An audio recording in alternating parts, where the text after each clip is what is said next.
Sophia, good to see you. Good to see you, Andrew. Good. Our meeting was not quite as long as the cabinet meeting. We were only 3 hours today, so we were brief. It was just a coincidence, right? That's exactly right. That's How exactly did right. it go? Was this your first time seeing everyone all at once? No, we had seen the host committees before, but this is the first time since the Club World Cup ended up about a month and a half ago. So I think it was a great opportunity to really lay out kind of the framework for the $625 million that's going to these host committees and how they can apply for the reimbursement money. I think one of the keys, and I think this is something that President Trump and Secretary Noem has stressed on this, is we want to make sure that this money is actually accountable and it's going to law enforcement. And thankfully, that's what we heard from a lot of the host committee CEOs, that what they actually applied for, what they actually represented to Congress, and what they represented to White House, OMB, and the DHS, that is their plan. We're, of course, going to check the receipts and make sure that it actually is going to law enforcement funding. Very, very key and a top priority with regard to the World Cup. So who will actually be distributing it, and have you decided on what sort of allocation formula there will be? Yeah, it's sure. It's the FEMA grant program that's going to actually be distributing it through DHS. And I'm not going to get ahead of a few of the announcements on it right there, but it's FEMA. So your dad was in charge of some of the cleanup in New York City on the broken windows thing. Has he been passing on any advice on Washington, D.C., do you know? And have you heard of how the administration is finding out where different homeless camps are or graffiti, or how is the administration keeping tabs of what areas need to be cleaned up and putting that to the Yeah, I'll keep my father and the president's conversations. I'll let my father or the president comment on that. It was obviously, as a son, to see what both President Trump and what my father went through over the previous 4 years, the weaponization of the prior administration against them, to see President Trump honor my father the other day in the Oval Office as his son. It really, really meant so much. And as an American who has heard throughout my life about resilience, and you hear words about it, but to actually see the true resilience of Donald Trump, everything that he went through, and the true resilience of my father, Rudy Giuliani, all I could say is I'm a very proud American. I'm a very proud son. And on crowd numbers for the World Cup, do you have any estimates on how many people are going to come to the United States? Give us a ballpark idea of what you're thinking. Yeah, well, one of the things that we talked about before is actually looking at the visa numbers and how we can actually make sure that we're surging to the right consulates in the right countries that will demand visas. For the countries that we've really focused on here early on because they're soccer enthusiastic, let's say, Colombia, Mexico, Brazil, Argentina. Colombia and Mexico both had wait times of over 700 and 800 days. Sophia, we talked about this a couple weeks ago. Those numbers are now down below 300 and 275 days, so within the scope of the tournament. The two I'm really proud of are Argentina and Brazil. They were both over a year wait time, over 300 days wait time under the Biden administration.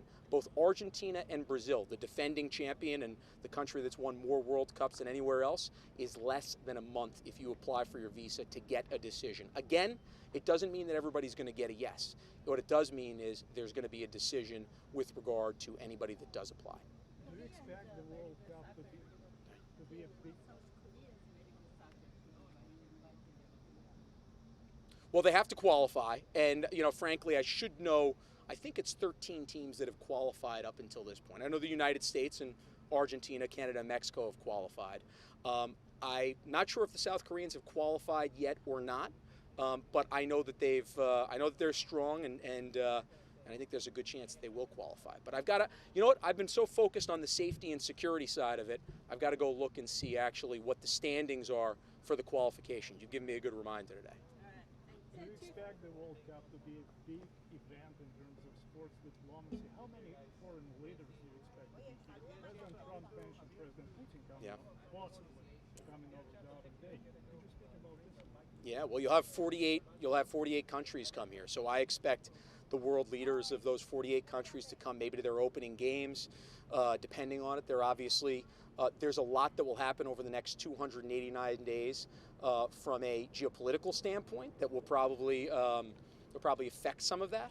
But we know that the best way to describe the World Cup final is a Super Bowl going on in New Jersey while you have the ball drop going on in Times Square, while you have the UN General Assembly going on in the rest of New York City. And by the way, that's just one of the 104 games going on throughout this tournament. So when President Trump talks about how this is the largest sporting event in the history of mankind, this really is. When you think it's the first time that 3 countries have hosted this, that you'll have 104 teams. For perspective, 130 million people watch a Super Bowl. 2 billion will watch this World Cup final. It's the largest sporting event really ever imagined. To follow up on the Putin question, President Trump seemed to open the door to using the World Cup as leverage in his other geopolitical negotiations. Can you bring us, behind the scenes into if that's a possibility? Are there other countries like Iran, Brazil, where this could happen with foreign leaders and or their teams? Well, we know soccer is so important to, so many countries all around the world. You can just see that with those numbers. And President knows that better than anybody. And I think he's willing to utilize whatever he has to actually create peace around the world. And many times it's sports diplomacy that is a great opportunity for maybe foreign leaders who might not see other things eye to eye to actually sit down and do that. So I think the president realizes that this is a great opportunity to get the world together here. And hopefully by the time we have the World Cup kicking off on June 11th of next year, hopefully we'll have some of these foreign wars solved. I can tell you that, as you can see, we're here in August in Washington, D.C. Prior administrations were not here in August in Washington, D.C. President Trump is spending every single waking minute trying to do everything he possibly can to not just make America great again, but to make this world a safer and better place for our kids and grandkids. Andrew, any predictions on who might win the World Cup? Kara, the United States of America. That's my prediction, Kara. Thank you for the question.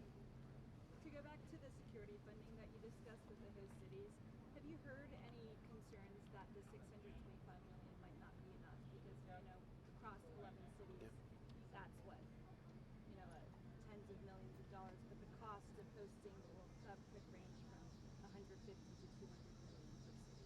Yeah, and I think what's key about this is that's the federal part of this. Obviously, they need to call on their state, their cities, their local partners, and their private partners. The way these host committees are stood up, they're NGOs, right? So they can get federal dollars, but they also are there to get state dollars. They're there to get local dollars, and they're set up so that way they can fundraise privately as well. This is not the federal government flipping the entire bill of the World Cup, but these 11 cities also bidded for that. By the way, also, they're going to do pretty well in terms of the tourist dollars that are actually spent in this World Cup. As you heard in the Oval Office the other day, President Trump and Gianni Infantino expect there to be about $30 billion of economic impact here into the United States of America. It's a pretty great opportunity for these cities and these states to do very well over the course of time, and a great opportunity from a legacy perspective to actually have tourists come back here after July 20th next year when the World Cup wraps up. Regarding the World Cup, what is the promise? President Trump, he'd like to talk to the Korean people, to those Koreans, especially to those countries. Would you invite those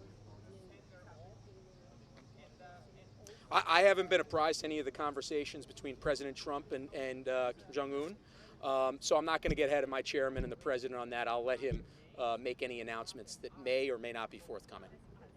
What should we expect in terms of the final draw being received? How did that decision happen? We had heard a lot of rumors and reporting that it was originally supposed to be in Vegas. Were you part of those conversations? I was, and I think that's just the draw of President Trump, right? I mean, when you think about actually the Kennedy Center and what Washington, D.C., how he's making Washington, D.C. safe again in so many ways. It's become a hot destination again.